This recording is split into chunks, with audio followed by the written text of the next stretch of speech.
నా తప్పులుంటే ఆ సర్వలోక సర్వ సృష్టికర్త నా దేవాతి దేవుడు నన్ను క్షమించాలి. ఈ జ్ఞానాన్ని అందరికీ తెలియపరచాలని మీరు ఇందులో ఉన్న భావాన్ని మీరు మరీ మరీ గుర్తించాలి. సోదరి మళ్ళారా, ఏంటంటే భగవద్గీత, ఖురాన్, బైబిల్ ఈ మూడేట్లో ఉన్న సందేశాన్ని తప్ప ఏరే ఉద్దేశం అయితే మాత్రం ఏదీ లేదు. యథార్థం ఇది. భూమి ఆకాశాలు సృష్టించిన వాడు ఒక్కడే. ఆ ఒక్కడే మనల్ని అందరినీ సృష్టించాడు. ఆ ఒక్కడే మనల్ని అందరినీ పోషించినాడు.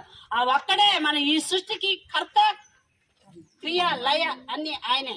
ఆ ఒక్క దేవుణ్ణి మనందరం కూడా ఎన్నో ఆపదలు వస్తే అన్ని గుళ్ళకి వెళ్తాం, రాముణ్ణి, కృష్ణుణ్ణి అందరినీ దేవుడిగా భావిస్తాం. కానీ మహాప్రవర్తల వారు 6 యుగాల 10 సంవత్సరాల యుగాల గడిపిన పుణ్యపురుషుల వారందరూ మనల్ని ఉద్ధరించడానికి వచ్చారు. వారందరూ అటువంటి వారిని ఆదర్శంలో నడవాలని మన అందరం కూడాను ఈ రోజు నేను కోరుకుంటాను.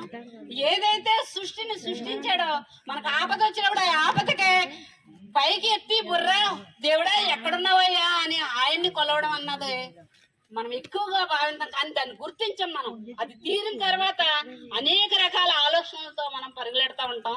అలా కాకుండా మనందరం కూడా ఏదైతే తలెత్తి మనకు ఆపద వచ్చినప్పుడు దేవుడా నువ్వు ఎక్కడున్నావు అని అన్నప్పుడు ఆయన ఒక్కడే, ఆయనకు పుట్టుక లేదు, మరణం లేదు, కంటికి కనిపించాడు. ఆయనే మనల్ని సృష్టించాడు, మన భూమి ఆకాశాలను సృష్టించాడు. ఆయన్ని మనం మన తల నుంచి రోజుకు 3 పూట్ల ఆయనకి శరణ పొందాలి, ఆయన్ని వేడుకోవాలని మీ అందరికీ కూడా. దేవుడు ఒక్కడే, మనకు అనేక మంది లేరు. ఎవరు హెచ్చించుకోవద్దు, మనందరికీ ఒక్కడే దేవుడని మీ అందరికీ తెలిసినందుకు తెలియపరిచినందుకు ఆ దేవుడికి కోట్లాది కోట్ల తెలియపరుచుకుంటూ మీరందరూ నా మాట తీయకుండా వచ్చినందుకు అందరికీ కూడా నా హృదయపూర్వకంగా నేను